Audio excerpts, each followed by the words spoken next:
Shut up and sit down.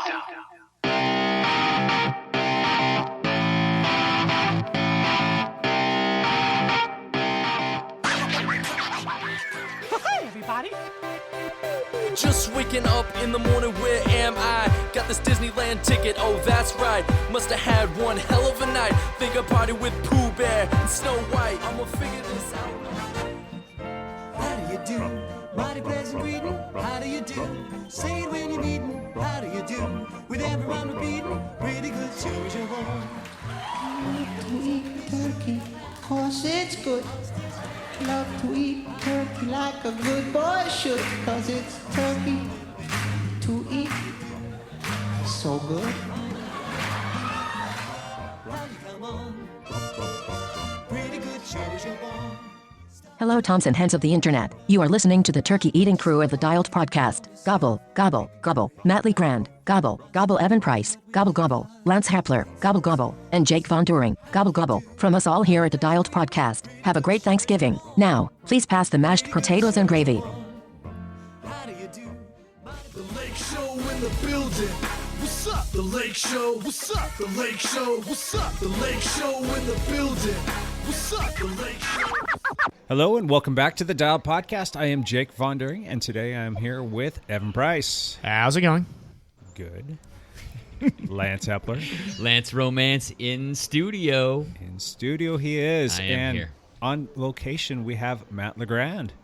What is up, ladies and gentlemen of the internet? LeGrand on location. Yeah. From See, from Disneyland. Oh. You can, if you listen just enough, you can hear the little children splashing in the background right now. Hear Yes. memories and Yes. joy Bingo. being made. I am literally right next to a pool on the pool deck with a towel on. So, it's appropriate for radio. That's how I not dress much at else. home all the time. It's Yeah. just a towel. The Dial Podcast. I wish she was lying. Yes. It's way more appropriate than what I normally wear when I'm at the podcast. So And then today, keeping Matt's seat warm while he's down there playing at It's a Small World, we've got Lake Hepler in studio with us. Lake Show in the building. Woo! There you go. Lake Show. This is the younger, faster, better version of Lance over This here to is my right. I my know. 23-year-old son, Lake Hepler. I Here with am us. Lance 3.0. Yes. This is way Nice. thrown off the balance of the podcast age-wise, too. That's right. I got two people in their 20s here now. Uh-oh. This is scary. It's very good to be here. Thank Yeah. you for inviting me. Awesome. All right. Awesome. Let's start off with our backpedal. Evan, let's start with you, bud. Good. Mine will be quick. Today, so far, I have not trained, which feels great. I really took the whole morning off. I haven't trained. I took the whole morning off, yeah. I was so tired after last week. I just decided I just was not going to train this morning. So did some research on some stuff. I am researching time trial bikes because I'm looking at which Whoa. one I would like. Yes. Ah. Interesting. Matt, we will be talking about it because Yes. Jake just got himself a fresh new bicycle, and it is looking really, really fast over there on the wall. yeah, It is. It Yeah. looks super It's looking awesome. very, very fast. Yeah. And outside of that, well, I mean, we'll talk about this probably with Lance if you Why want to don't you, backpedal no, on that. why don't you I'll talk about it? I have I'll talk lots about of it. stuff to talk That's about. true. Backpedal. Yeah. You talk I've got a about it. short list of things. we had an awesome team ride put together by Jake and Whitney. Was one who put the route together, right, Jake? Correct. Yeah. And it was a ride in memory of Dr. Mike Myers, and it was awesome. We had, was it 35 people show I up? think there was 35 people there Yeah. that actually did the whole ride. Yep. Yeah. And then there was a group that actually had started from the lake that wasn't able to catch us, but also did the route. So, there was a lot close, of people out there. Yeah, close to 40 people out there riding, and it was not a warm day either. So that was awesome to see that many people out and riding. And in true Mike fashion, it was meant to be a quote unquote social ride. But as Mike Myers would do Nice. on a social ride, everybody blew up the ride. So We ramped it up a couple times. I may have lanced the group you once or absolutely twice. did, yes. And there was, you know what I loved about that too is all the sections that it got completely broken apart were like Mike's favorite spots to just hurt people. It was like the backside of the hustle route going up that long false flat. Yep. He used to tear people's legs apart on that, and then up Powell. Yeah. Up Powell. Up Powell's where it really broke apart, Yeah. which is a climb. Lengthwise, what would you say? About 10, 15 minutes? Yeah, it's 15 minutes maybe. No, it's like 7 minutes. Is it? Yeah. Okay, so half an hour. And that felt like half an hour. But that was I'll tell you what, there was so he may not like me sharing his numbers here, but I really don't care because I ride with him enough. So Dustin going up that, take a stab at what his 5-minute power was through the section where he tried to drop everybody. Going up Powell? Going up Powell. Take a guess at the 5-minute power. 500 watts. What? 498. 498 for 5 minutes. For 5 minutes. I'll tell you what, Dustin doesn't drop me on a lot of climbs. I could not bridge that gap to him after that. You couldn't get to him. He got me by about 5 to 10 seconds. I could not close that gap during that. Oh, wow. Yeah. Him and Jordan are fit right now. Yeah. Yep. Who got to the top first? Jordan came around him at the end. Yeah. Dustin had been dragging everybody up. Paul first, our young super mountain biker. Yep. Right there on our way. He bridged the gap from me up to Dustin. Wow. Yeah, and held it.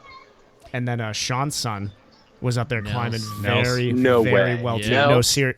I want to give a shout to Nels on here. That was Nels Martin. Granted, the kid needs to work a little bit on his pacing because he really blew himself up in the first part of that climb, but he killed it. It was so awesome to see him really he was trying to drop me at points, bridge up to Dustin, and just I think it was like the last maybe minute or so he fell off, but just awesome efforts from how old is he? 16? 15. 15. Oh my gosh. He was freshman in high school. What was I doing at 15? I was not doing that at 15. I was not chasing people up climbs at 15. Yeah. But yeah. Right now, guys, get his autograph. Get it right now. So I'm considering it right now. I'm gonna have him sign my jersey. Seriously. Yeah. It was a great ride. It was Such a great day to be ride. out there with everybody. Yeah. We had a good time and all of that in memory of. And at the end of the ride, when we got back to Hub, Michael's wife came by. Was Yolanda there? Oh, Yolanda wow. came and she thanked all the people for being there and how much it meant to her that we had put this together and that we did this and how much Michael loved the team and loved being a part of it. And so it was really cool for her to be there and say a few things. So that was I will say as my last little bit on the back pedal, and I'm sure we all felt this way. During the memorial, Yolanda went up there and talked for a while about Mike, and I've never been that just invested in listening to somebody talk about something. We were joking afterwards. I wanted her just to keep on telling Mike stories. Yeah. Like I had so many questions after that about just his life and everything, and she did an amazing job going up there and just it was a very, very good day. It was it was a good day to be there. That's for sure. All right, Matt. I know that you've got other things to get to because you're down there in Disneyland doing the whole Dad Disneyland thing. Let's have you do your back pedal and then we'll let you scoot. Okay. Yes. So yeah, Disneyland and exercise do not highly correlate. I think you guys can talk about this later for sure. Just trying to figure out how to get exercising in. What I've been able to do is find one of the, I think there's 7 pools or something crazy, as part of this hotel. And what hotel are you at, Matt? I'm at the Disney Grand Californian Hotel and Spa. Yeah, it's nice. Yeah. So, the one pool that I'm guessing that there's a 25-meter stretch. I just went back and forth a whole bunch of time, and I'm literally dodging kids. I think it's open water swimming practice. That's crazy, which is pretty accurate. But yeah, so I've been able to get a couple of swims in. Full contact, my right, Achilles Matt? is still bugging me, so I haven't been able to run. Did not bring a bike, so no biking. It's been, it actually hasn't been that great, right? I mean, from a completely backpedal standpoint, kids are having a blast, but Dad is flipping the bill for ridiculous buffets with, overpriced, horrible food, and then the kids don't finish it. So I'm like, good God, we paid $40 for these French fries. I better polish them off. The magic of Disney. Give us your money. Oh, I've got it's pretty magical. I've got some Disney bumper music. I'm going to have to get to Jake for this podcast. So if you're listening now and you heard some Disney music beforehand and we're trying to figure out what Jake just played, it's because it came from a Disney ride. Matt, boy. what is the most annoying song stuck in your head right now? Well, it's been all Christmas stuff, which a lot of people absolutely hate, but It's I'm not kind even of okay with Thanksgiving it. It's not, we're not in like February, like after having listened to it for 3 months. At this point, it's still early, and so I haven't been too annoyed with music selection so far. It's all Christmas music. The whole place is decked out in Christmas stuff, which is kind of cool. So, nothing too bad yet. So It's not like they can really deck out Disneyland and Thanksgiving stuff. They should, though. They really should. Right. Like that. they jump the gun and go straight to Christmas. I know, that's so early. And then other than that, the one workout that actually got to work out with Evan Price this past week, right after our podcast last week, we went to the pool and splashed around, basically. I don't remember what we did. We did about 3,000. Yeah, it was like what was the main set? It was like 4x200 steady, 100 hard, 50 easy. Tell everybody what you did to me on those 100 hards. Like, I've got so much work to do on my sprinting. I think you and I were pretty even. Like, it was good because I was worried I wouldn't be able to swim with Evan. Like, he's gonna drop me on each workout or whatever. And I think we were pretty even on the 200s, and I might have like snuck away from you on like one of the 100s, and that you snuck away from me on 2, and one of them was a full body length sneak away. That was more than a sneak away. Yeah. Well, it was good. It means that we can swim together, which is excellent. Yes, so, that makes me happy. And that's about it for my back pedal. Sorry I don't have much, guys. That's good. Magic of Disney. It's so magical that I want to get out of here and come back to the You can Pacific stand Northwest. in the heat all day long, sweat your butt off, and still gain weight. Yes. Magically stealing all your money. Yes. My wallet is getting lighter. That's the same thing as losing weight. I think so. Yeah, let them know that you mentioned Disneyland quite a few times on the Dial podcast, and see if they will lighten that bill up when you check out. Yeah, there you go. 20% off? Yeah. Mention your name. Yeah. A little sponsorship deal there for Matt. Well, Matt, we All right, hope you have I'm a gonna good rest of your sneak outta day. here. Yep, have a good rest of your day. Travel safe coming home, and we will look forward to seeing you back in studio next week. Oh, yeah. Thanks, Matt. Take care, Matt. All right. Bye, guys. All right. Lance, backpedal, bud. Backpedal for me. I think last we talked, I was in Las Vegas, and I was with a couple of my buddies, and it ended up we went on a mountain bike ride right after we recorded the podcast, and I took Ryan Lee on his very first ride on his brand new mountain bike that Jake hooked him up with. Nice. So Jake sold him a BMC mountain bike, and I was able to be there with Ryan, and we went out on a ride, and we had a great time. That's excellent. Yeah, it was awesome. He was super happy to be on the. He wanted to like be in better shape before we actually forced him to go out, but it was like, no, we're going. No, it's now. Yeah. We're going right now. It's November. Nobody's in good shape. You're getting out there. How did Ryan do? He did good. That's good. Yeah, and me and Ryan and Steve. Lake knows all these guys. Yeah. He's grown up with them. Yeah, I used to be in a fantasy football league with all of them as Nice. a kid when I was like 12 or 13. That's right. It's not weird, but It's all these 40-year-old men and 12-year-old Lake. Didn't you win one? You beat us all. I did. Yeah. I won. I think I won twice, actually. I'm so glad you stuck it to them because they're probably like, oh, we need an extra guy. Well, let's make sure we bring in a kid who won't know much. And then Lake beats us all. It's actually funny. I've been on vacations with all of those guys that are my dad's really close friends, without my father there. It was really interesting. Yes, you've done stuff without me there. Yeah, I did the subway down in Zion National Park with all of them. Yes, that's a right. few years back. Yeah.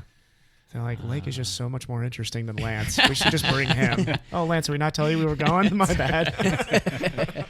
I was working back then. Oh, yeah. I had a job, so Lake got to go on the subway. I didn't. So. It was fun. Everybody keep the rubber side down? We did, yeah. The only ones that's crashing is me. Because I'm pushing it. We get to the top of this climb, and we go to turn back around to kind of bomb down this single track downhill, and Steve turns to Brian and he says, Lance is the fastest, and he's also the stupidest, so he should go first. That's what Steve said. I'm like, what? All right, now it's on. Yes, absolutely. Now I have to live up to still that. crashed. Yeah. I must live up to this And and I now still crash crashed. multiple times. So I got to ride some mountain bikes out there. I got to ride some road bikes out there, which is good. I went up to Cedar City and rode a trail. The mountain biking in Cedar City, Utah is also phenomenal. Then I ended up in Zion National Park for a couple days and did some hikes and did some things and did a couple rides in there. It was just fantastic. I did a couple segments and noticed that Jake had done these segments previously. It was like 3 or 4 years ago. You had done some rides through Zion, so that was kind of cool. Hey, wait a second, I know that guy. I couldn't beat any of Jake's. I was about to ask who got him. Yeah, because there was they were repainting the center line on the Canyon Road. Is that the reason? So I kept getting stopped by the construction guys. Convenient. Sure, that's why. Exactly. That wasn't a mountain bike, though, so keep that in mind How for fast? future references. If you go out there and take it on your road bike, I'm going to kick you in the butt. How fast is like the KOM up that? Is it some like UCI team guy or something? Yeah, because there's some really famous rides out there. Well, there's a climb up to a tunnel that I don't think Jake did. There's a climb up to the tunnel that the Tour of Utah went through last year. So you did not get that KOM? I did not get that KOM. So they were moving pretty fast. Plus, it was pretty cold when I rode it, and there was an iced up section, so I did not come down very fast either. But the funnest ride I did all last week, besides the Michael Myers Memorial ride, was a ride called Gooseberry Mesa, which is right outside of St. George, and it was a mountain bike ride that was, man, I just had a smile on my face the entire time. It was just so fantastic. That's a really, really famous. Glorious. Yes. It was glorious. That's the one. It is pretty famous. Not a lot of elevation gain, but you're on top of this mesa, so the views are incredible. It's very technical, slick rock, sandstone type mountain biking, but it was so fun. I had a great time doing that. So the mountain biking in southern Utah is fantastic. You can't really go wrong. So that's what I did. I just traveled around the country again last week and like screwed you around. do. Yeah. Now, Lance, are you gonna ever venture east of possibly the Mississippi at any point? Because I actually have some rides that you may enjoy out there, truly may enjoy. Well, I might, but that would be like a month-long trip. That's true. That's true. To be gone for a month might be. It's gonna be longer than that, Lance, because you can't go more than 5 minutes without stopping. Ooh, mountain bike trail, go. That happened on the. I'm driving back because I need to be back for the Michael Myers thing, and and I stopped in Baker City and rode 25 miles of gravel because I couldn't sit in the car anymore. So I just stopped and I'm like, there's a gravel road. I'm going to just see where it goes. I thought you maybe researched the route. Well, you go to some guy's driveway? It was just it was a fantastic road. I just like pulled over and I'm like, I'm going to ride that. It's like the start of the movie Deliverance right there. It's like, look, a gravel road. Have gravel, we'll ride. Yes. Yeah, so you're right. Yeah, so it would be longer than a month if I headed back east. And there's some very cool Appalachia rides I think that you would like. And Vermont. I'm hoping to do that, but where that actually fits for what I want to do for the next year is difficult. Wait. No, you got to get this done before the end of the year. For my 2019, I need you to get these cool things. So I've got to do it in December. Yeah, exactly. You don't want to ride out east in December. No. Yeah, please do not drive out to Vermont thinking that there's going to not be snow there. I can't go to the northeast. I have to go to the south. You don't. Scenarios like that. Yeah. There's not a lot of good bike rides up in the New England area during the winter. Lake spent a couple years in Boston. He was a Mormon missionary in Boston, Massachusetts. I was. I lived in Boston. I also lived in Providence, Rhode Island, as well as Waterbury, Connecticut. That's a trash town. There's nothing there. We're gonna get hate mail. Everybody in Waterbury. There's nice people there, but there's not a lot there. And then I also lived in Framingham, Massachusetts, and this last summer I actually spent it in Washington D.C. And so there's some really cool stuff out in both that part of the East Coast. Cool. Mm-hmm. Yeah. Does that mean you're a Patriots fan now? Oh, no, I despise the Patriots. Okay. Got it. Okay. Still West Coast at heart. Yeah. There you go. Well, I like the Red Sox. The Sox. Oh, man. I guess that's okay. Yeah. All right. Hey, Lake, backpedal for us. How was your last week, man? It was pretty good. So the week before, I got super sick with a really nasty viral infection, and I actually lost 10 pounds. And so that's all it takes to lose 10 more pounds? There you go. I just see enough viral Race reaction. weight. Well, when you can't swallow, it's one way to do it. And so I've been training really hard. I've got an up-and-coming track meet on December 1st up at Weber State, or I guess down at Weber State. And so I've been spending a lot of time in the gym trying to get my body weight back up. And so what I wanted to do is I wanted to develop more power. I changed my reps from, I used to always go up to 15 reps at any lift I do. And I dropped it down to 12 to try to develop more explosive power. And it's worked out pretty well. I've been able to gain about 5 pounds back, which is very difficult. Tell us what event you're training events, for. yeah. So I'm a long jump and triple jump. Okay. So I've also been spending a lot of time developing that explosive power with lots of different box jumps. I've increased my box jump vert up to about 52 inches. Oh my god! Just very. Should we as a joke test what ours is? Yes, it would be just so we can get an appreciation of how high that is for Lake. Yeah, so it's very exciting. I'm very excited for the up and coming meet. But it was very difficult this past week, just knowing what I used to be able to do and what I had lost. Yeah. And so it's a different kind of resistance work. And so but yeah, that's about awesome. That's about my backpedal. So here's a really, really important question right now. Sure. Who was the better high jumper? You at your peak or your father over here? So I never high jumped. Oh, so you tripled, my bad. You tripled and I tripled and long jumped. And long, okay. Well, I haven't because long is in the decathlon, correct? I was an open triple jumper as well. Okay. So I did the long jump and the triple jump. Who has the better triple jump? Well, I haven't. And don't give me this technology's advanced in the last however many years stuff. Well, it's not fair because, Well, so far it's my father, because I don't want to embarrass my yet. son.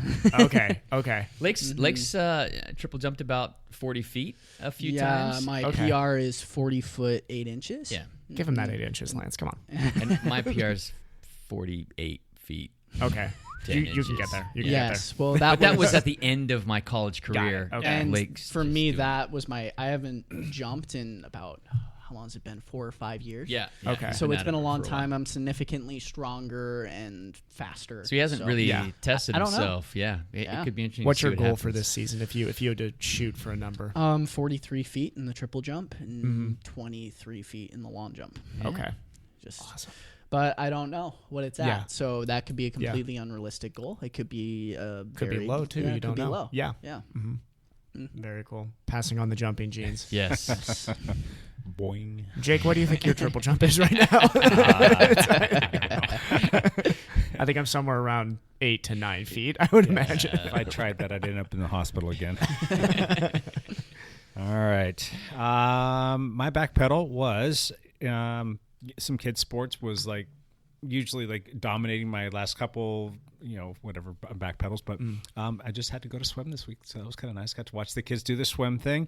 We had Michael Myers' celebration of life on Saturday, which was really quite nice. It was kind of a nice way to send him off, and it was awesome. It was at the request of his wife Yolanda that the team show up wearing the team colors, or even better, wearing team apparel, and it was neat just to look out and see how much orange and black was everywhere. And it was cool seeing people wearing their dial jackets, or some guys were wearing the jerseys, or just different stuff. So that was really neat. And it was kind of fun just to get everybody together and to remember Michael. And it was just a nice celebration. So we did Jake's that. not going to say this, but that video that he put together got people choked going. Up. Yeah, yeah, absolutely. Jake made that was incredible. That was absolutely incredible, Jake. Yeah, it was about 16 or 17 minutes long with some of his favorite music and many pictures from his life and his family, and it was inspiring to see what.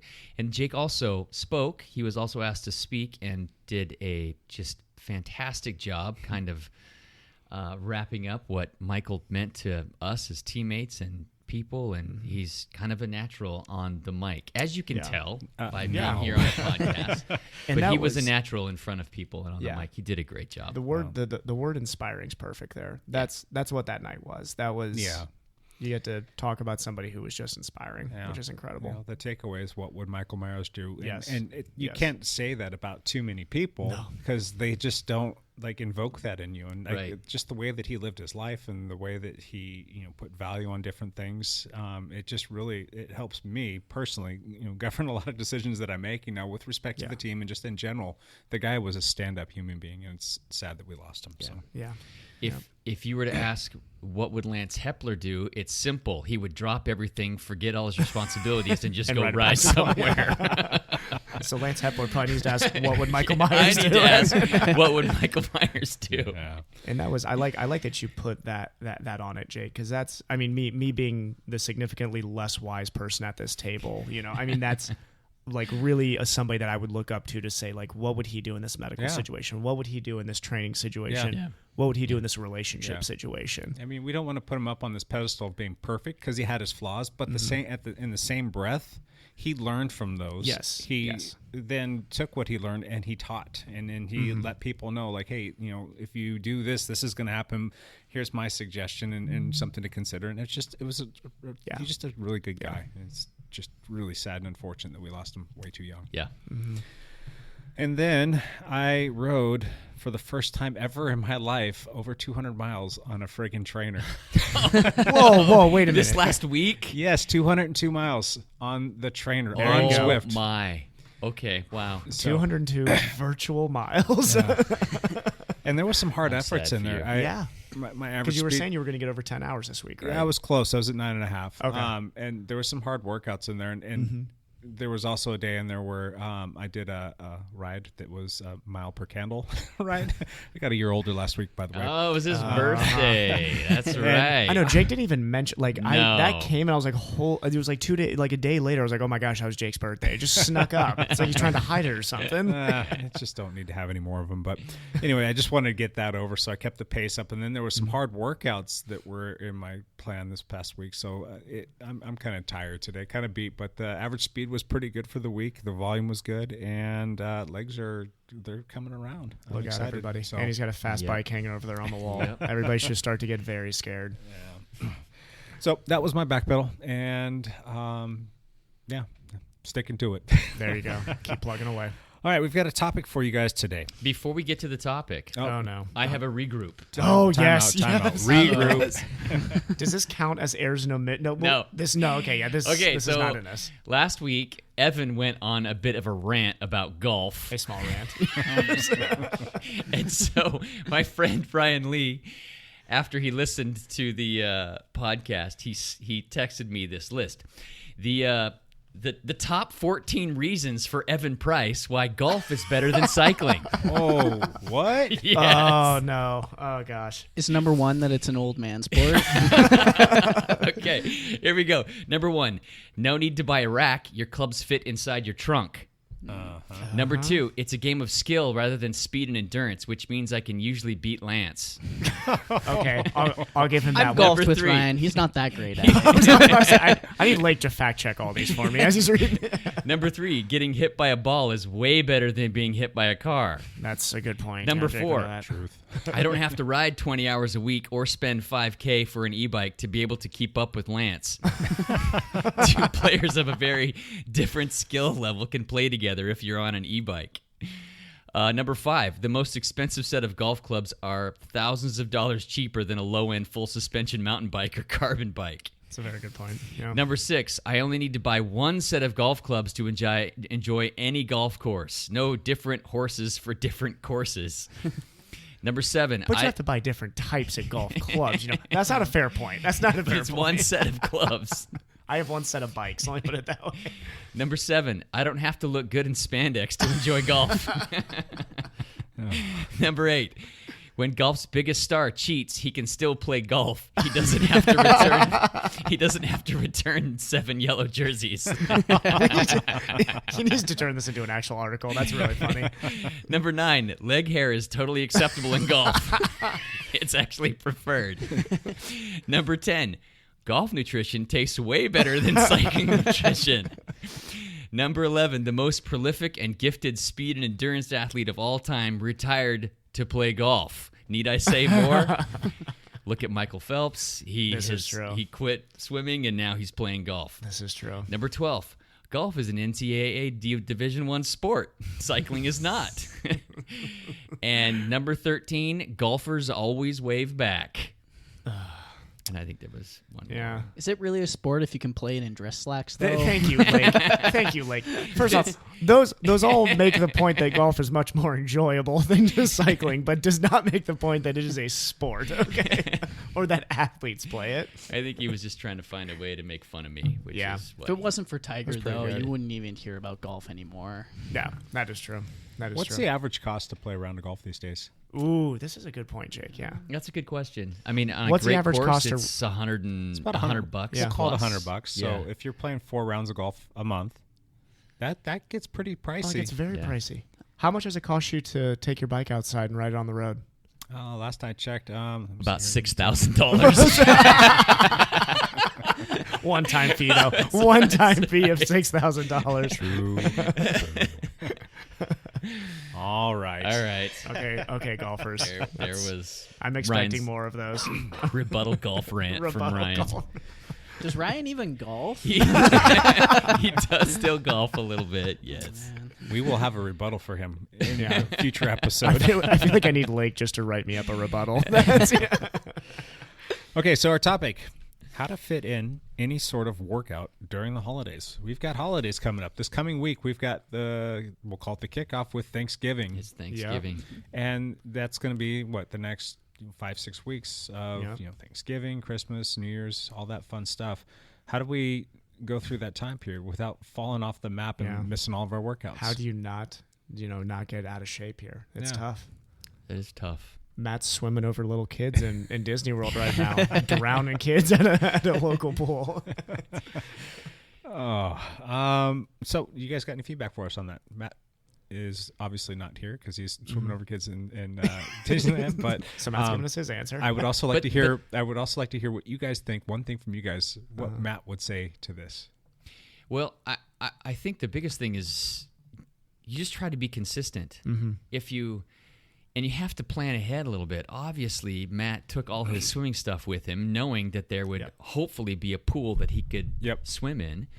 And he did his research before to make sure that there were going to be pools. It may have had a reason to why he picked that hotel because there was a pool that he might potentially be able to swim in and at least get something done. Yeah.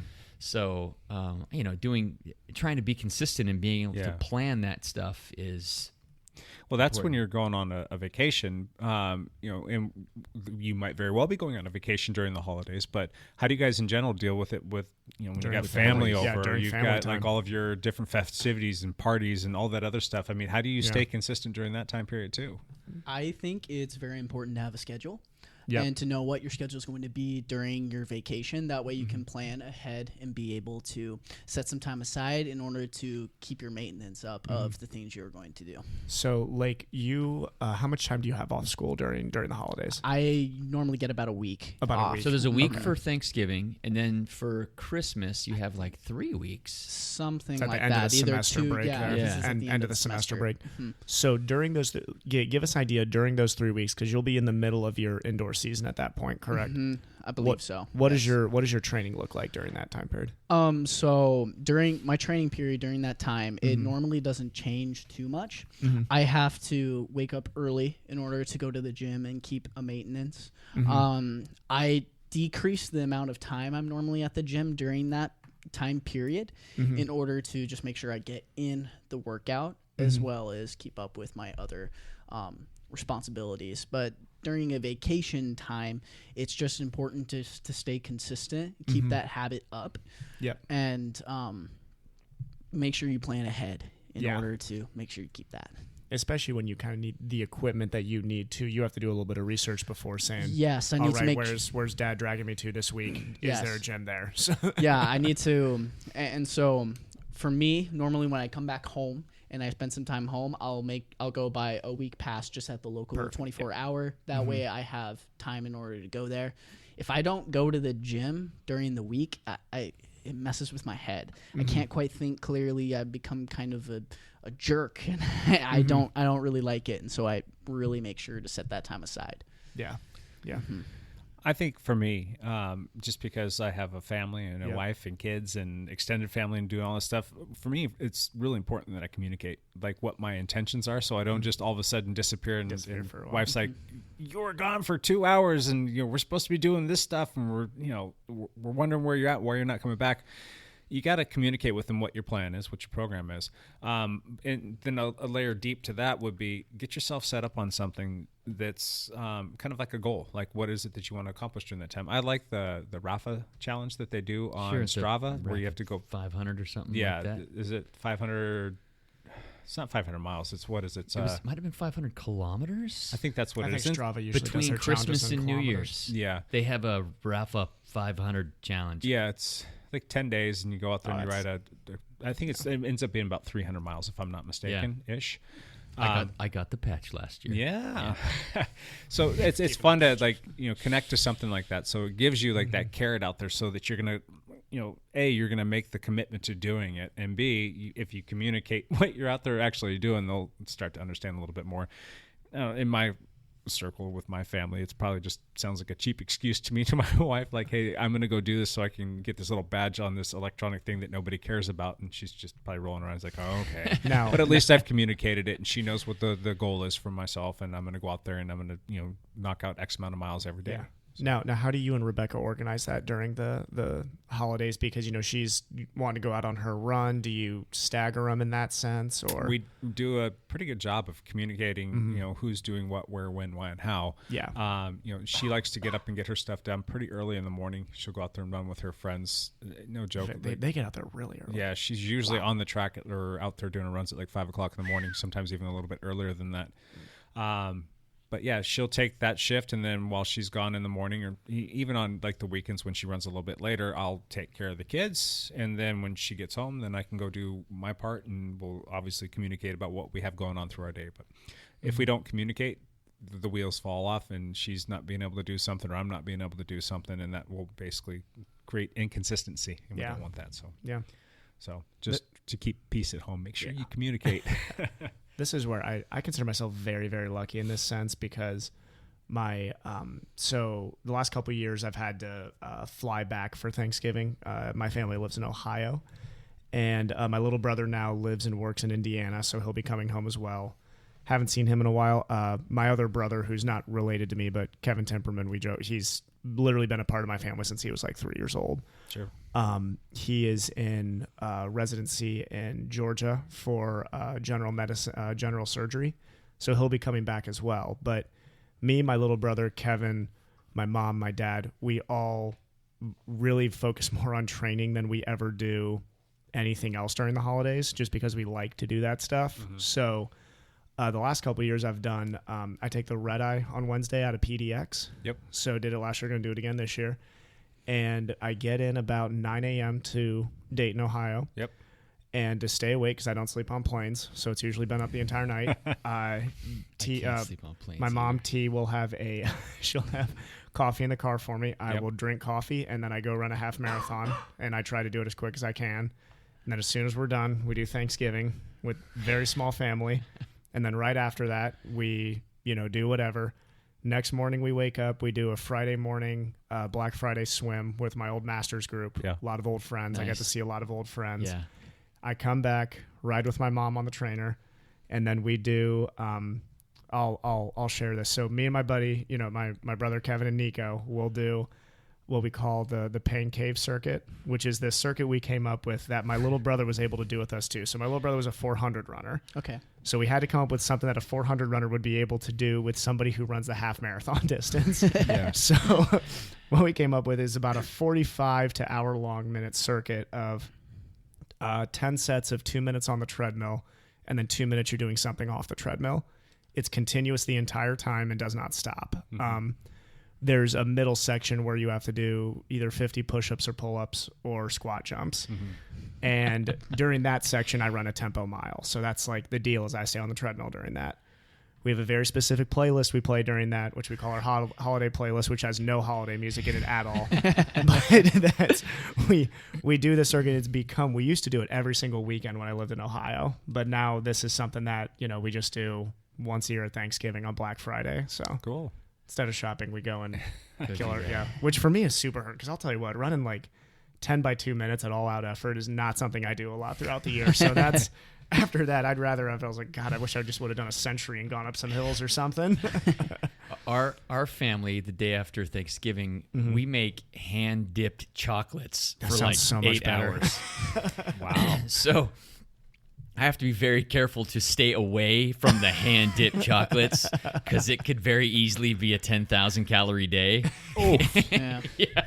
So I have to stay away from it. If you snack all day, 10,000 calories is nothing. Oh, here's what you can do: set your Tax Neo up next to the counter and put your bike on it, and you can hand dip while you're riding. So that way, it's just like an offset, you know. There you go. I'm not allowed to hand dip. I am not artistic enough. Okay, well, you can to run be quality hand control, dipping. right? I can do Blake, do you hand dip? Are you I do not qualified? hand dip. That Not is qualified. that's So specifically basic- for grandma and my of my- aunts. Yes, my sisters. They're the ones who do the dipping. That's funny.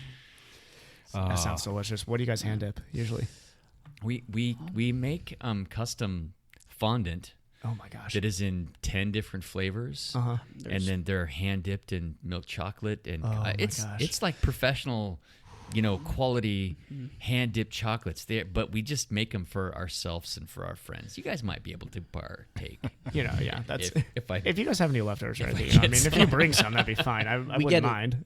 We get a huge box of them, and then we decide who we give them to. Basically, who is chocolate worthy? Yes, we have to decide who amongst our friends have I been is good this year. chocolate worthy. Well, you're kind of skirting the line. Chocolate for you. We also don't just make chocolates; we also make little caramels as well. But the chocolates are fantastic. They come in rum and butter, orange. I don't even know all the different kind of fondants we make. There's some good ones. Strawberry, coconut, lemon, coconut. Lance is actually we're getting over hungry. Okay, so what's that's the opposite of trying to I know continue your workouts. This is about during supposed the to be holidays. fitting and training. But what is the one food during the holidays you let yourself eat just without even worrying about it? Like what's the one food? Pie. Yeah. Top 3 pies, go, Lance. Lemon meringue. Pies. Okay. I love lemon meringue pie. What's your next 2 that you'll go for if you have to? Pumpkin. Yep. And then like strawberry rhubarb. Ooh, That's probably nice. good Oh, next. that sounds Jake, what's your number 1 pie? My mom and now my wife, who makes the same one, makes a fantastic apple pie. That's really classic. good. And then we'll make it. It's kind of like a pie, but it's a little bit more of a cobbler, like a multi-berry cobbler. That's really good. And then a little slice of pumpkin pie is always nice. Yeah. Yeah. Lake. I'm also lemon meringue. It's my number 1. My number 2 is probably key lime. And key lime pie can be really good. And then after that, probably a slice of pumpkin pie. Yeah. How about you, Evan? Pecan pie, number 1. Not even close. I would give up most of Thanksgiving meal just for a pecan pie. a piece of pecan. Yeah, now don't get me wrong. Oh, I'll no, eat not the cheese. entire meal too. Oh, First, second, pie. third is all pecan. Gotcha. Yeah. My grandfather each year, my mom will, so my other grandmother will make him just a pecan pie like for him. Okay. Like he literally just takes it home and makes it Question. all himself. Is it pecan or pecan? I think it's pecan. Pecan. Lance. Pecan Oh pie. my gosh, Pecan. get out of I here. say it. Pecan. You just got voted down. That is ridiculous. That doesn't count. They're from the same family. Pecan pie. All right, let's get back on track here. Was that off track? Sorry. That was Stay down on a- target. Stay on That target. was down a sweet hole. That was. Oh. I think the Hepplers, will you guys be traveling this year for Thanksgiving, Christmas, or New Year's? For Christmas and New Year's, we'll be gone. Gotcha. Yeah, so we're going to Sun Valley, Idaho for 10 days or 12 days or something. Will bicycles be coming with you? No, because It's wintertime. It's winter. Yeah. Lance, what are you going to do? He's going to ski. Oh, no. I will ski probably 5 or 6 days. And then I found a club that has spin bikes, and I have to go to the friggin' club and sit on a spin bike. You're not going to throw the Tax Neo and a bike in the vehicle with you? That's possible that I do that, but could optimize your time a lot better. yeah, there. I could. Yeah. That kind of That way you fits in can line with keep what we're it talking at here. home. And Well, I you could can put it in the garage. Yeah. dip chocolates while you're doing it. That's right. So that's usually when we go to Sun Valley for Christmas. I mean, there's 3 feet of snow outside, Sure. so you can't really ride outside. I don't have a Is that snow how much bike. snow they Yeah, I need a That's a lot snow of snow. bike. No, That's you what don't. I need. You don't need a snow bike. I need a Yes, you do. snow bike. Do you know what you Studded do? What? tires. You Have can you keep seen it in those? Sun Valley? Yes, the fat tires. I know Studded they're not fat tires. You can popular in actually this. rent them. I can rent them in Sun Valley. Absolutely. That would be a lot of fun. And get one with the e-bike option on it too. Oh. Man, you could just jam through that. Jam That'd be through. awesome. You get a workout too, but you're just gonna go fast. Yeah. So when you guys travel, though, let's pretend like you're not going there Yeah. because you get the snow factor. Will you guys do a lot of recon prior to look at different routes and maybe shops or local rides that are forming and just kind of figure out what you want to do when you're Yes. there? Okay. Yeah. I'll either do that while I'm there, or if I know I'm going to be somewhere, I will recon things. Like if I'm going to San Diego or somewhere in Southern California, and I've known that there's this famous Swami's ride, I'm going to try to figure out how to make it on the Swami's ride, And I would say that that's a big thing for staying consistent while you're gone and away. Do your recon ahead of time so that you can A, like, know exactly what's going on, and B, kind of get pumped up about it, and C, like, start to do a little bit of research about, well, is there a group that does a ride there? Is there a shop that organizes something, or is there a team down there that I can connect with? Yeah. If you do that stuff as opposed to waiting while you're in the moment, and then you're like, Where you'll am I find gonna go? exactly, you're going to be kind of lost, and then you're waiting until the last minute and probably end up just saying, I'm just not going to worry about this. A couple years ago, I was in Phoenix for a weekend, and when I went there, I just kind of Google searched group rides and found that there was a shop that did a group ride every Saturday. Yeah. And I'm glad I researched it because they met at like 6 a.m. They met really early. That's Because, Arizona. Well, Yep. it's Arizona. So Yep. I show up at the ride. There was 100 people there. And they That's probably, awesome. And they probably hammer too because they got to be done before like 8 or 9. This was a couple years ago. I wasn't as fit as I am right now. I did not make it with the A group. I did not hang with the A group. I couldn't hang with the A group. I ended up going with the B group. I Drop got with the old dropped. guys there. Thank you, Lake. But I'm super glad I did that. I met some cool people who I still follow on Strava, and now I have some connections in Phoenix if I go back there and have some things to do. Yeah, so You ride bikes, I ride bikes. We're Yeah. best friends. Yeah. There you go. Yep. Yeah. You'd be amazed too. A lot of times, around this time of year, there's organized bike rides. Like, for instance, we've got our ugly Christmas sweater ride coming up. I mean, Yes. those kinds of things, like if you look around and check the likes of Strava or maybe like Facebook stock a little bit of an area, you can find some pretty cool rides to jump on and meet some people. So. Anybody going around anybody traveling out to the Dayton, Ohio area for Christmas this year? There's a ride that we call the Dirty Dozen ride. Yeah. So I've done that for years and years, and I think I may miss it this year, but it reflects a ride that, has anybody heard of the Dirty Dozen before? yeah. Yeah. Okay, good. Just making sure. Well, everybody here way out west, I don't know if you guys know about Pittsburgh out there. So it's a ride in Pittsburgh that goes up 12 climbs in there, and one of the climbs is this ridiculously steep. I'm bothered I can't remember the name. Anybody listening to this who wants to message us the name, it'd be really cool. Or anybody who's done the ride before. Sure. I'm bummed because before I left the Midwest, my goal was to do that ride one year, but the Ohio one was really fun that we did, the Dirty Dozen, which we had a couple really steep climbs in the Ohio Valley too, but nothing compared to these Pittsburgh climbs. Yeah. There's a brick 32% climb that like most people don't make it up. Wow. So if you look up videos of that climb, it is hilarious. I mean, you see these people, they're bombing down this hill, and then they take a hard left right into this hill, and their momentum, you're going from 35 to like 2 miles an hour in a second, and it's I mean, there's guys riding their climbing gears who are falling over on this climb.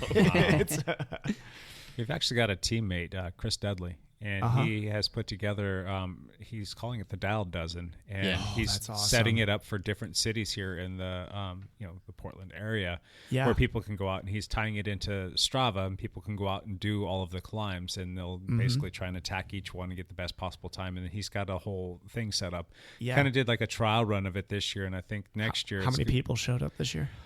It's one of those things where you just show up whenever you want, because it's Okay. run through Strava. Oh, You have the got it. route Okay. and the climbs, and you just go do them all, and then Just you look at get the times leaderboard. after So, that, yeah. and I think next year he should hopefully be able to get a nice bit of traction there. Very cool. I wanted to help him with it more this year, but we kind of know what happened to me back in June. Yeah. So got a little busy. Yeah. But yeah, that's and the cool thing about the Pittsburgh and the Ohio rides is that it's all based off points. So it's you get a certain amount of points at the top of each climb, and they actually keep track of them throughout the ride. So cool. even as the ride's going, you know where you're sitting. Sure. Yeah, and there was one year where I beat out one of my really good friends, Kit, who I'm going to hold that over him forever. Just so you know, but he beat me on the 3 most important climbs. So I made sure he was positioned further back on a couple. So yeah. But those styles of rides are fun. And all right, if you're traveling, like that's just there's find something like that. I mean, especially around Thanksgiving time, Christmas time. If you're in a place like Phoenix, if you're in a place, Southern California, there's going to be rides like that. There's absolutely going to be rides like that. So when I lived in Washington, D.C., I still had my same goals that I wanted to achieve, but the gym that was at my apartment complex wasn't nearly as good as the gym at my college. Yeah. And so what I ended up having to do was I had to change my workout plan with the equipment that I was given. And I was actually really thankful for that because I had to try something new and had to go along with that. Sure. And I was able to still increase the amount of strength I had and still change, but I was doing something new. And so I think one of the most important things to when it comes to workouts over the holidays is to be flexible and be willing to change your current plan and guide in order to fit your needs. Yep, absolutely. Very cool. Yeah. I think it's also that is important whenever you get out of your kind of like Jake's set up right over here. Like if he was traveling, you'd have to change it up. Yeah, not at the moment, but you do what you got to do. I mean, it's kind of cliche, but you do what you got to do, and a lot of times, like said, I mean, you're forcing yourself to acclimate to something else, and you can change things, and you can go out there and get stronger with a rock and a stick if you want to. If you really want to go out there and just kind of pull Rocky, I mean, you can use just about anything, even just your body weight to keep fitness. Yep. So, but another thing that I really would recommend people do during the holidays is find somebody who's accountable that will do it with you, whether it be a spouse or a friend. I mean, if you're traveling and you go do some stuff with your spouse, then that's great. I mean, Lance, you've got Brandy now who's starting to do a little bit more riding, and that's kind of a neat thing. When you guys travel together, you guys can get in some bike rides. Yeah.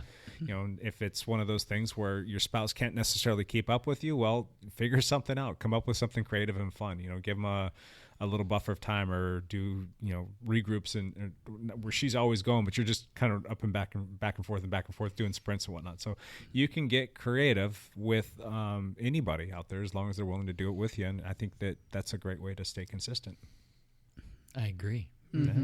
Is there a way you can, I don't know much about cycling, but if you're going with someone who's a little slower than you, you could change the gears so it's more difficult for yourself so you can still hang with them, but you're getting just as much of a resistant workout. Could do single leg drills the entire time. Yeah. Single leg drills. It wouldn't be fun, but you just hope the person can sit on your wheel and stay there. Exactly.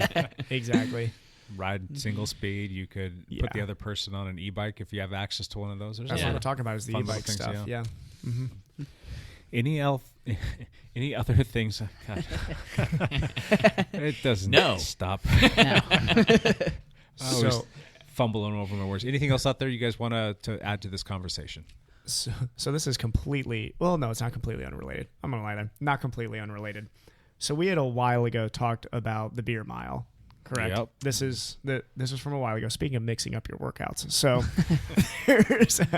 we were talking holiday-related foods. What would be the hardest food/drink to do for the mile?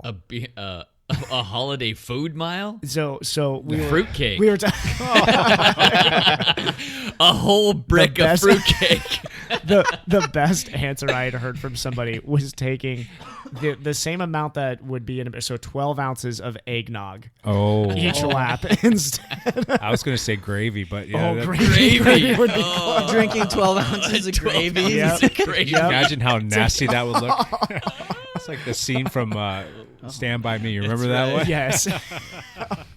So, yeah, if you're looking to mix up your holiday workouts, take the family out for a little jog around the track. And take doing shots the of gravy mile. Do some sprint intervals at the Ugly Yes. Christmas Sweater Ride with gravy. Yes. Gravy train. Oh, that could be nasty. Yeah. What are you guys most looking forward to this holiday season?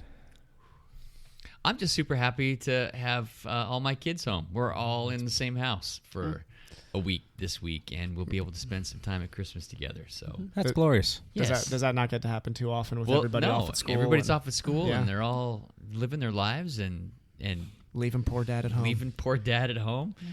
Yeah, my life is Empty terrible. nester. I know. Yeah. Oh, I get to travel everywhere and ride my bike in beautiful places. It's terrible. But it's great that both my daughters and Lake are home, and we're all there together. So that's been Gotcha. nice. Evan, will you be flying back for Christmas as well? No, I will be orphaning this Christmas, which is fine. Nah, it's fine. And that for New Year's too, I'll be around. So it'll be just, I don't really decorate either. Like anybody who would go to my apartment on Christmas Day would be like, God, there's something wrong with you. Like you didn't even put. Yeah, seriously. But to me, really, Thanksgiving's my favorite time of year because I get to go, Sure. each year pretty consistently. We try to get the whole family together, and the whole family, mostly just my immediate family. But Gotcha. that's what I'm most excited about. Getting to see my little brother, getting to see Kevin, getting to see my mom and dad, getting to see my dog. My dog is old. It's like 12 years old. He's An old named dog. So he's named Kelmy, which is after any cycling historian fans here. This actually goes to the Dialed podcast here. So my dog, me and my dad decided to name him after the old Colombian team, Kelme. Okay. Anybody remember, that was the team? No, I don't remember that at all. That's awesome. Which tour are you watching? They were a pretty solid team back in the tours in the early 2000s, late 90s, I want to say, and they had some great climbers. They had a couple polka dot jersey winners. They always challenged Richard Virenque at that time, who was the consistent polka dot winner at that time. But yeah, we named my dog after which is ironic because he's a English Golden and he's kind of chunky. He's just a big guy. He's not chunky. I'm gonna get some hate mail from Kelly for that. You're not chunky, Kelly. I'm sorry, but he's looks nothing like a Colombian climber by any means. But that's where the team was from, and they were really, really. So if anybody wants to look up cycling history, look up something about the old Kelmy team. That's fun. Yeah. How about you? What you looking forward to most this holiday season? Football. I am excited to be home. It's always fun to be home, spend it with the family. But I think I'm mostly excited for the football. Yeah. Is there a team that the Hepler family cheers for, or is it split? Nope. Seattle. No, we cheer Everybody's for the Seahawks. Go Hawks. Yeah. Blake and I have been to a few games together, which is always fun too. Yeah. So It's very exciting. yeah. I gave up on football. I used to be the biggest fanatic, and I used to be in multiple fantasy football leagues and watched almost every game. Were you a forever. Chargers fan? Chargers. Keyword was, yes. Yeah. Man, that's a shame. The Chargers are really good this year. Yeah. They moved to that armpit called Los Angeles. Yep. Yeah. And I said, They're see not, ya. They're not even the best team in Los Angeles right Do you now. guys see? So I know I'm going back to Ohio here. So I used to be a Bengals fan for years and years. I guess I still am. I just don't care anymore. Like they are collapsing these last couple games, and instead of firing Marvin Lewis, who has been the coach there since the year 2000, has not won a playoff game in 18 years. Yeah. They decided to fire their defensive coordinator again and then make Marvin Lewis the defensive coordinator too. So they're like, not only are we just going to blame some poor guy who just got the job this year, we're going to hire the guy to that job who's been part of the problem. But boo Bengals.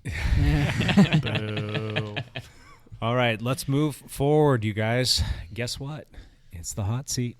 The hot seat. The hot seat. Oh my gosh. Blake's looking at us pretty funny right now. You guys have too much free time on your hands.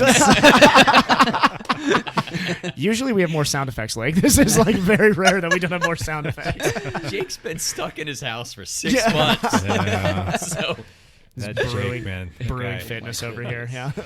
So, Lake, let's start with you. What's your hot seat question for the gang here? So my question is, what's the best way to create explosive power in an endurance sport?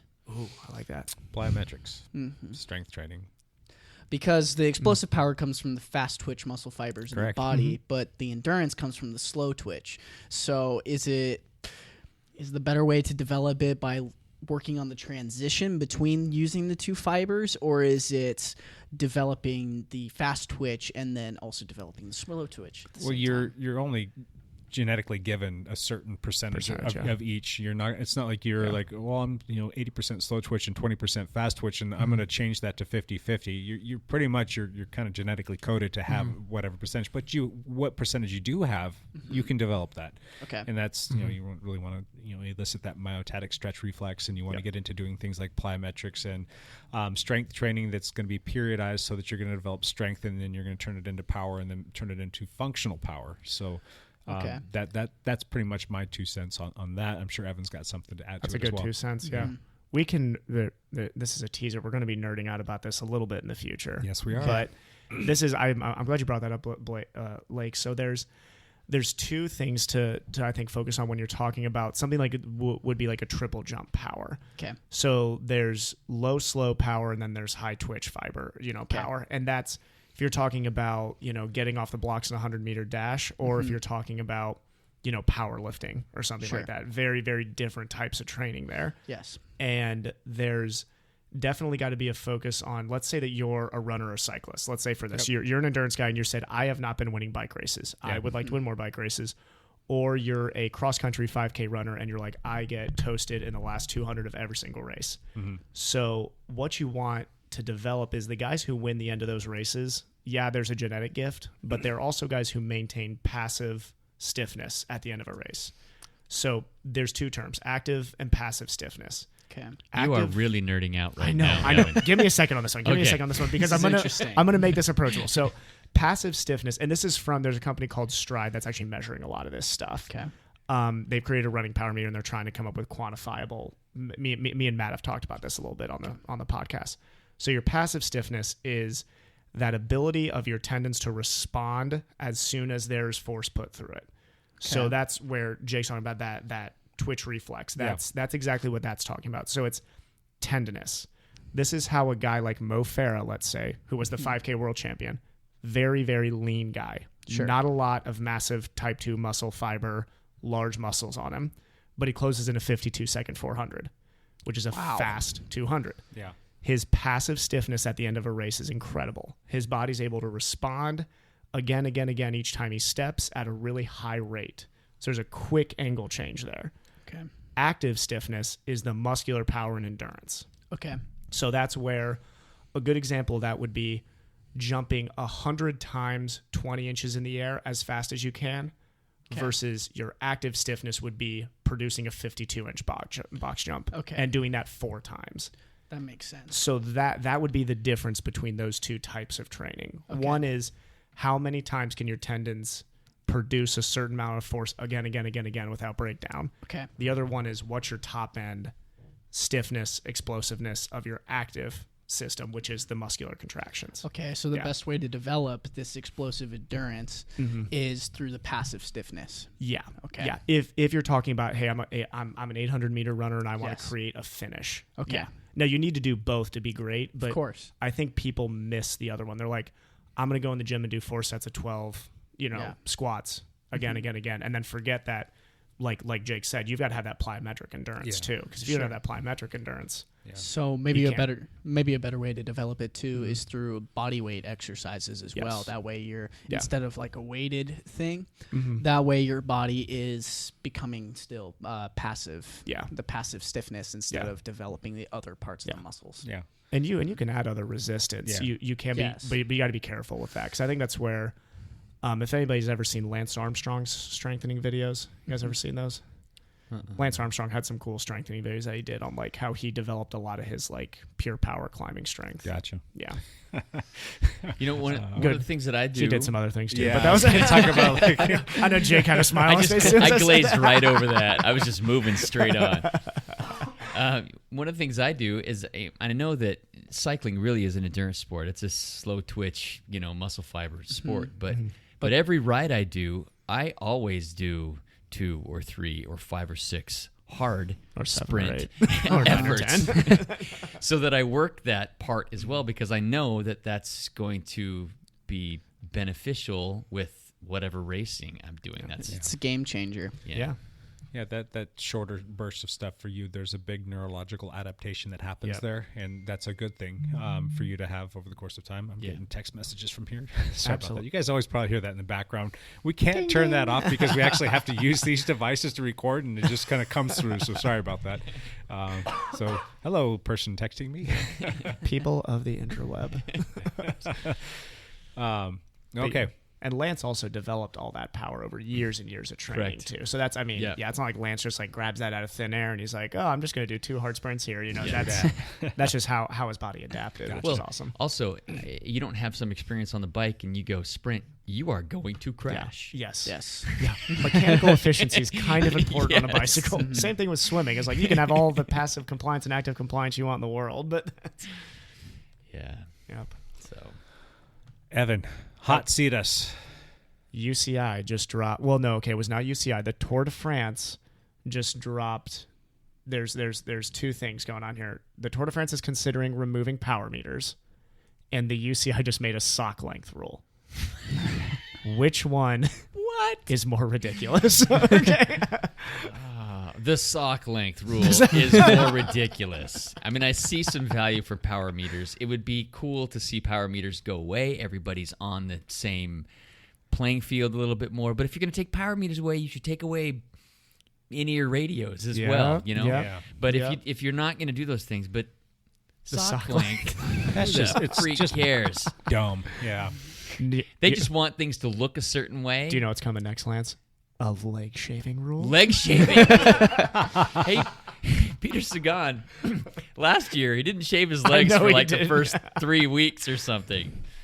He's my hero. Yeah. Just so everyone knows, I will probably be shaving my legs coming up on the first. What? Oh, I will be shaving my legs for my first meet. I disown you. No. I don't care. Good, like, I actually have leg hair. Yeah. Don't listen to your dad on this one. Like, you're making the right decision. Man, Lance, I'll have to go toe-to-toe with you right now who's got hairier legs. I haven't touched mine in half a year, so that's funny. Mine are covered in hair, scabs, and scars. So there you go. Shaving would be tough at this point. That's right. That is the one thing I don't like about shaving my legs is I feel more, I don't know how to explain it, vulnerable. Wait. Like I just can't get more. You've done this before? I have. When I was on my mission, I was like, I might as well try it. I slept like a baby that night, but the disappointment in Lance's face. I'm so disappointed. I'm so disappointed. I haven't done it since. It's been 3 years since I. Let's press pause on that for just 1 second. Let's come up with a competition between Lake and Lance, and if Lake wins, you've got to shave your legs. Come on, man, we've got to make this happen one of these days. How about this? We do a triple jump next week. And wait. I would lose for I know sure. you would. I like that one. Can I do a 2-step triple jump? Lance gets I 2 would still jumps. win. Oh, this could be good. We'll have to come up with something. Yeah. I want to see this happen. We're gonna come up with a holiday contest between Lake and Lance. So the driving purpose, though, behind that sock rule is there is a fabric technologies that are basically more aerodynamic than human skin, shaved and whatever you put on said skin. Do you think that there's any other application that you can put on your physical skin that's not socks that could make yourself more aerodynamic? So this is actually something in the triathlon world too that I've heard people talk about is to Vaseline your legs and arms. Okay. That I guess the wind. I don't have the numbers in front of me, so I'm not sure if this is true or not. Sure. But this is like a wives' tale that the wind moves in a more consistent pattern over your skin if you Vaseline them. Interesting. Yeah. Which I absolutely do. I mean, honestly, we would have to do wind tunnel testing. But do you think that there is an honest workaround that would be faster than any material that, like Castelli made their little beaded suit things for the time trialing? Trying to make you like a golf ball, basically. And doing the same thing with the socks, and now they're, trying to keep people from making socks that go all the way up to a knee that's more aerodynamic and whatnot. Do you think that there's anything out there that's going to be faster that kind of just nullifies this whole concept of like, we're not going to let you go over whatever the sock length is? I bet there's going to be something. There's got to be something that somebody's developing out there, and Sky will be the first team on it. Yeah. It seems like UCI is like racing Sky to like. They're trying to even the playing field. They are, because Sky is so far ahead of everybody else when it comes to those marginal gains. Yeah. They're light years ahead of these other teams right now. Yeah. Interesting. I didn't think about that. Yep. Yeah. Stay tuned. Lance, if there was a Vaseline that came out that made you faster, would you rub it all over your legs? I do that anyway. No. I doubt it, because it would just get filled with grit and blood. Oh, God. It comes out that, like, Pam cooking sprays faster. Spraying myself I'll down. smell like burnt chicken right now. All right, let's hear a Hepler hot seat. Hepler hot seat. Which Hepler? The older and weaker one. Senior. Man, he's getting in your dish all the time. I know, man. This is my life growing up. Lake is a wannabe stand-up comedian, and so I've always kind of had to go toe-to-toe with Lake his whole adult life. He's been funnier than me since he was 12. So my hot seat questions, I have 3 of them. Oh, wow. And they're directed at Lake. Oh, boy. Okay. Oh, geez, here we go. Okay, fire away. Is this like a can't tell a lie thing? Like, you're not allowed to lie on the podcast, Lake. This is... Oh, man. You he can just say... wanted this recorded. Yeah. Lake Hepler. That's the only reason I got invited today. What's it like being the son of an international superstar? Golden Boy Jr. I don't know. I'm not the son of an international superstar. Correct answer. Correct answer, Lake. Yes. Question number 2. Lake Hepler, how are you ever going to live up to the family name? Easily. Change it. Lake Hepler, why aren't you married yet, and where are my grandkids? Oh, jeez. You can plead the 5th if you Oh, my goodness. I need some grandkids, dang it. Why don't you get on Kelty on this? She's only a year younger than me. Well, Lake, do you she's ever not sitting here. Does Lake have a significant other in his life? I do not. You do not? No. Ladies listening to this on the interweb. Lake is available, and I'm anxious for grandkids. Way to scare every single girl away, Dad. Must be athletic and potentially able to produce a good track runner. Oh. That's funny. All right, I don't have any serious hot seat questions. Oh, those are all very serious. That's it.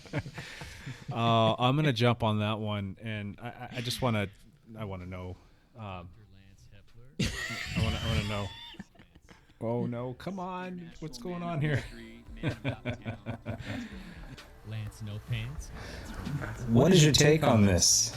I thought it was ridiculous. I was like, who is going to laugh at this? This isn't even clever. We're laughing at it.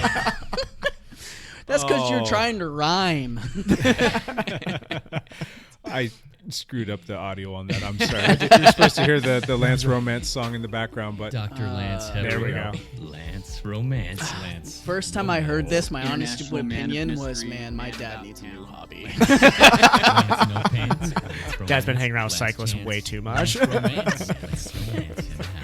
Super genius. Lance Hepler. Lance Romance. Lance Romance. Did you disown your dad when you heard that? Yeah. Fluffy pants. I think. Lance. No, he's been helping me with college. I can't disown him. Yeah. One more year, and then he's gone. One more year, and I'll be okay.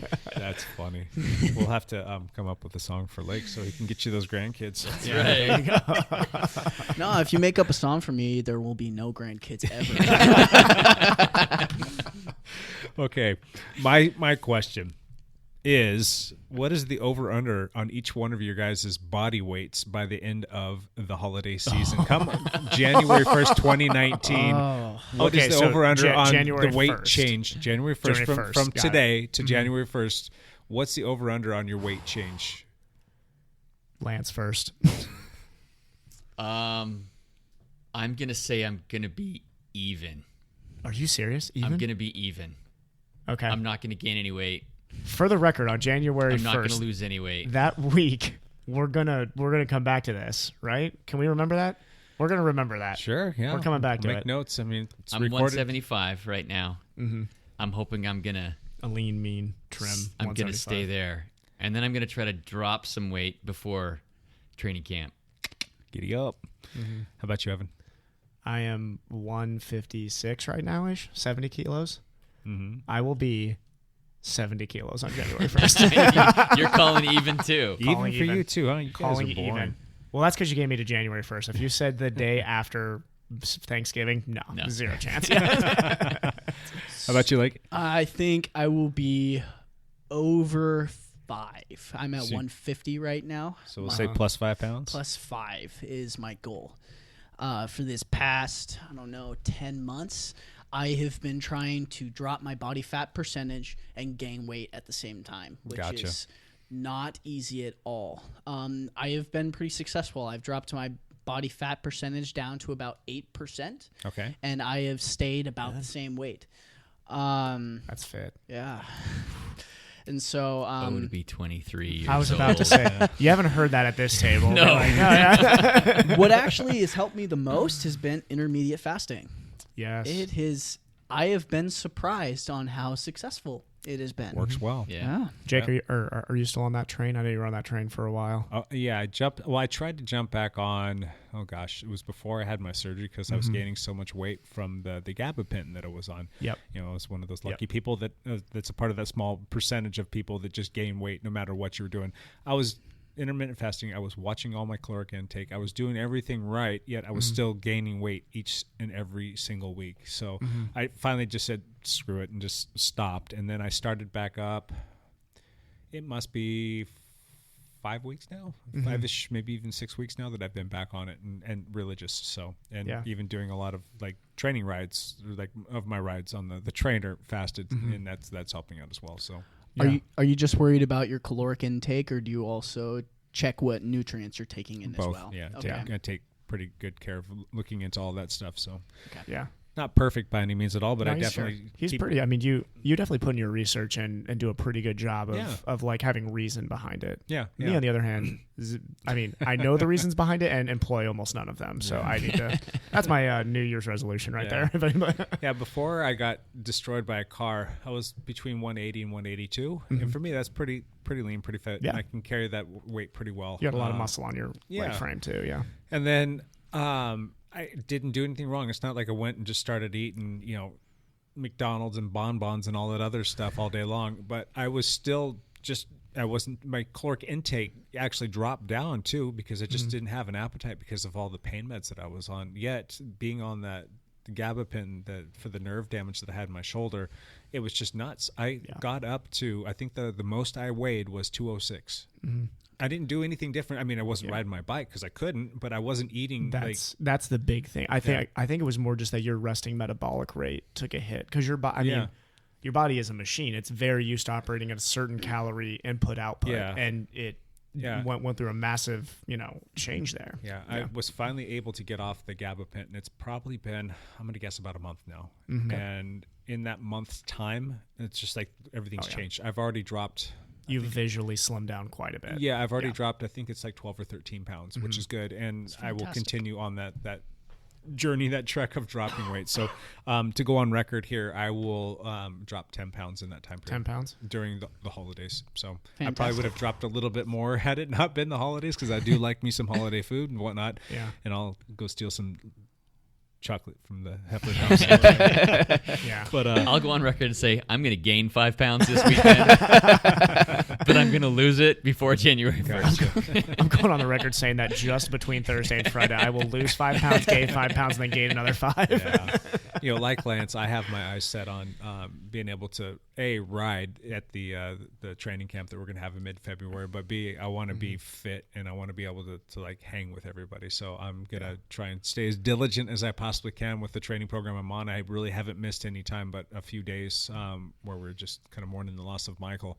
But I want to stay on task with my training. I want to hopefully, fingers crossed, get back to riding outside one of these days in the near future, and I'm going to stay really diligent with the intermittent fasting and the just like watching what I'm eating and not going too nuts. I mean, I'm not going to completely turn my nose up to everything, but it will be hopefully a good net loss of body fat and Yeah. size on me. So That'd be great. yeah. And I think everybody going into these holidays, I think, you know, we talked about the training aspect of it.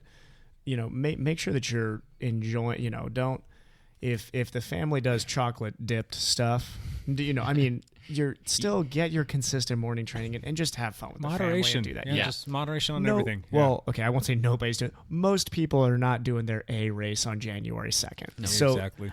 don't sit there and worry about if, you know, every single year your body goes through a natural increase in weight as soon as your training drops. Mm-hmm. It's the same reason your resting metabolic rate drops a little bit. And as soon as as soon as that February cycle hits again, you know, the weight will drop off and you'll be back at your racing weight before you know it. So it's, I think, and you know, I mean, I know I'm young, but now going into my 10th season of triathlon, it's gone through that cycle every single year. Sure. And I've just stopped getting worried about it. So, yeah. What is your stance on supplements? Specific ones? Do you take anything like that? Well, for me, it's my viewpoint on that is I always try and find food first. There's definitely a time and a place for supplements. And for me and for all of us sitting here at the table in the Pacific Northwest when we don't get a lot of sunshine, granted, this past like month and a half has been completely atypical. Yeah, you need to get on the vitamin D3. You've got to be taking that. And I learned that the hard way the first couple seasons that I was riding up here. I just absolutely just bonked and crashed. And I'm like, what is going on? Am I dying of something here? Going into the doctor and finally got tested. He's like, yeah, you're Washingtonian now. You get some D3 supplements, and that made all the difference in the world. So I'll take that kind of stuff. Okay. I'm not, you know, taking like weight gainer stuff for obvious reasons. Yeah. You want to be lean and mean, but after a ride, if you're out doing some hard work and whatnot, you got to rebuild what you've broken down, and you got to give your body the building blocks to get it back into shape. So, you know, I'll take like a recovery drink or something like that. Sure. But it's not too crazy for me in terms of supplements. Lance? Yeah. I don't use any supplements. So for like in-ride with you. hydration and Yep. chews and stuff like that. Yeah. Just just rehydration stuff. That's it. Yeah. Well, maybe my goals are also a little bit different than your guys' goals as well. You need speed and power. So I need speed and power, and so there are two supplements I take. One is it's a pre-workout. It's called Bucked Up. I really like it. It doesn't have any creatine in it, and it has this supplement called Deer Antler Velvet. It's actually something that Ray Lewis used to take at the end of his career. It basically increases your strength and stamina, and it kind of takes out any lactic acid that is built up in your body. That's why Ray Lewis was able to play for so long. And the other supplement I take are just some basic amino acids. I did a lot of research on protein supplements. And the research I found was that compared when they took two different groups of people and they would, one group took a protein supplement and the other did not take a supplement, they found that they both had the exact same amount of weight gain, but the one that took the protein supplement was significantly higher in body fat. And to me, it just never made sense to take a protein supplement when your body's just going to break that down into the amino acids and then build it back up. So I always thought if I just take the amino acids, it's going to turn that into the protein I need. Yeah. So, and there's a lot of very interesting research out there. I'm definitely not a nutritionist, but I do have friends who are nutritionists, and it's a cool debate to listen to because there's a lot of different opinions out there on it. Definitely. Is. Yeah. And nutrition it's a wide open field. It's a war every time. Yeah. Some people swear by keto. Some people think it's awful. You know, it's just all over the place. That topic almost deserves its whole other podcast, but it'd be very interesting to hear, you know, like your opinion on that long term, just because, you know, I mean, we got 3 endurance athletes over here and somebody who actually does power, and, you know, so it's a very different nutritional needs. But. Yes. Fun. Yep. All right. I think that's about it for the hot seat. Thank you. And we're going to jump into one last thing. Evan, one last thing is. My one last thing is that coming up here is the Palm Springs. So it's Indian Wells La Quinta 70.3 Ironman. Yep. I actually have 2 last things. So 2 Ironman updates. Stephanie Rubaclava. Yeah. yesterday finished the Ironman Arizona with 5 minutes to spare from the cutoff. Oh, my goodness. And she had to negative split the last 10K to get there. She was over pace going into mile, Derek's going to be mad if I get this wrong. I think it was like mile 18 or 19. She was over pace. Yeah. And so for anybody who doesn't know, the Ironman cutoff is 17 hours. And if you come in at 17 hours and 1 second, you are not an Ironman. Yeah. And they will hold that. That is very strict. And she was over pace coming into mile 18 or 19. And she got from somewhere she found some strength and dropped that pace down. And it was, I know for her, talking to her before a race, it was tough that she wasn't here the weekend that we were celebrating Michael. Yeah. And I think that was her way of kind of celebrating Mike. She summons something She inside of summoned her, some power from Mike there. Yeah. I think she had somebody helping her there at the end. Just to talk about her for a second, I mean, she's had a lot of her own trials and tribulations, and she's coming back from a horrific bike crash that, a few years back. And we've talked about it on the podcast before, and she's been dealing with a lot of like aches and pains and injuries, and she's been having a hard time just getting through her actual workouts. And it was about 2-3 weeks, maybe a month ago, I don't know. She pretty much threw in the towel and said she wasn't going to do it. She told everybody, I'm not doing this. And it's because she was having so many problems. If she's listening to this, Stephanie, I love you. If I had to bet whether or not you were able to finish this, I honestly would say that I didn't think she was going to make it through it. I thought that she was going to have an injury or something that was going to break down. But kudos to her for trying. When I saw that post that she actually finished and made the cut, oh my God, I was beside myself, excited for her and elated with the fact that she got through that and finally got that stamp on her of you're an Ironman. And that was so awesome. I just love the way that it happened for her too. The whole, the last 10, anybody who's raced an Ironman, me not included. So this is from people who I know have raced Ironman. The last 10K, they say the last 10K of a marathon's hard. The last 10K of an Ironman, you're going off purely what's in your head at that point. Like there's how many hours? 16 hours, 55 minutes. Can you imagine doing something for that long? I know. Oh my gosh. That's even cutting into like your sleep that you're supposed to get on that given day. Yeah. So that's just We're talking, you've raced through 3 full meals right there.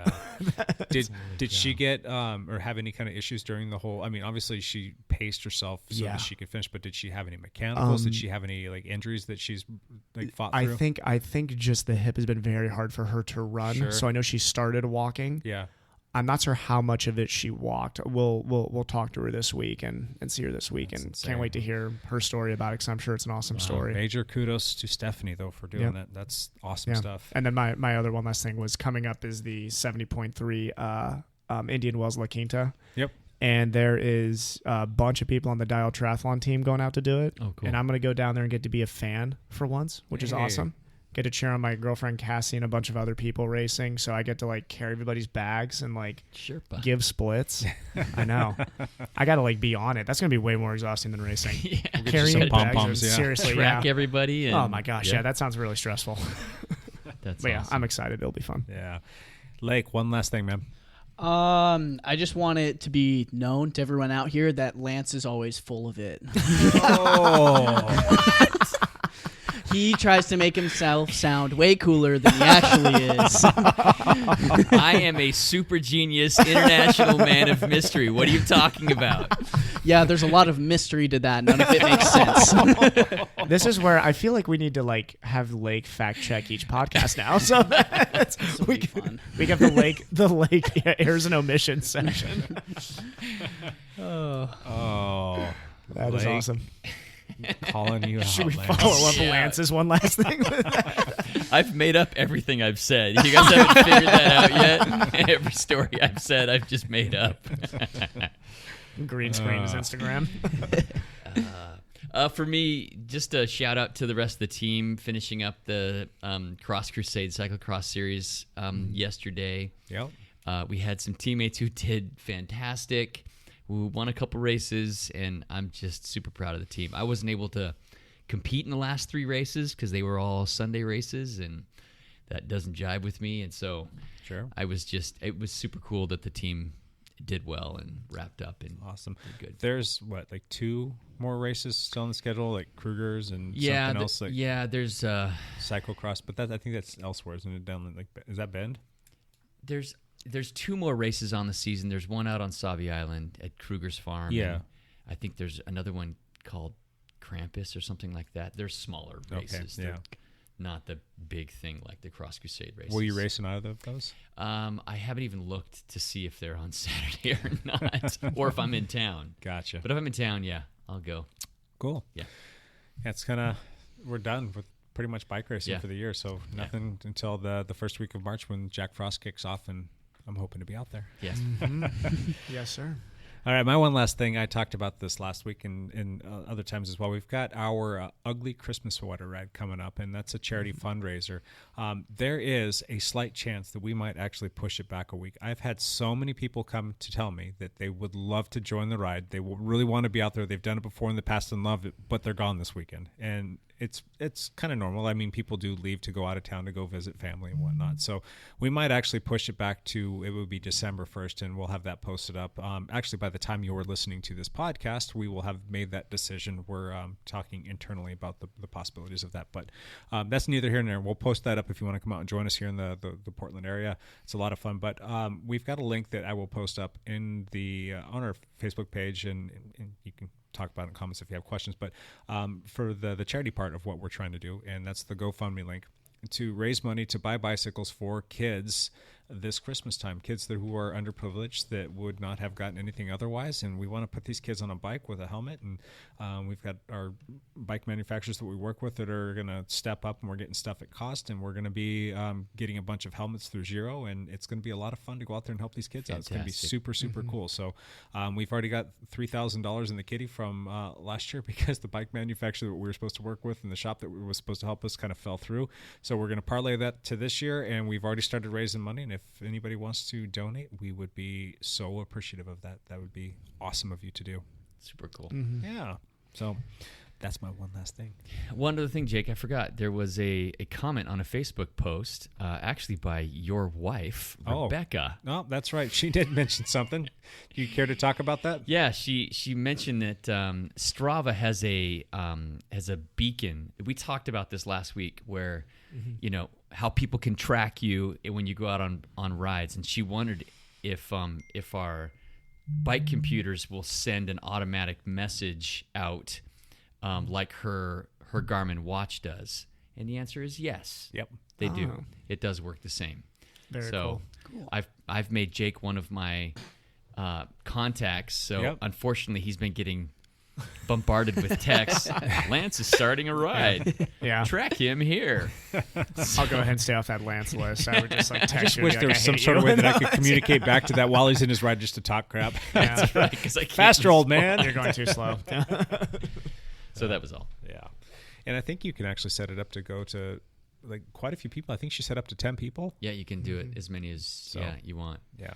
We're going to keep pushing forward on that. And I was even thinking about different ways that we can utilize social media where people could post up their rides that they're on for people to check on social media. You know, if they don't want to put people into their phone or they don't have enough people, maybe if we had a whole separate like Facebook group where people can just like post up every time that they go for a ride. I mean, I don't know if that's overkill, but just let people know where you're at. Dang it. So Exactly. Okay, so that is a wrap for the show. Thank you again for listening. If you guys want to ever reach out to us and chime in and talk crap and tell us how much we suck, social media is a I'm good a place super to do it. genius. What are you talking about? No, he's not. You can weigh in on that conversation too, you guys. That would be fun to hear from you. Check us out on Facebook at Dial Podcast, or send us an email to any of our first names at dialpodcast.com, and we will be happy to talk with you some more. Anything else, you guys? Thank you, Lake, for joining us. Yes, thank you, Thanks Lake. for inviting me. It was a lot of fun. Yep. And it was good to have you on here. Lance, good to have you back in studio. You bet. Awesome. Evan, thank you for joining us, my friend. Thank you, sir. And Matt, you're not out there, but I really hope you're having a good time swimming around the pool with the kids. I hope you're not wearing your little banana hammock Speedo suit. And don't hurt any of those poor kids. They're just trying to enjoy the magic of Disney, Matt. All right, you guys, thanks for listening. It was a pleasure. We will see you next week. Bye for now.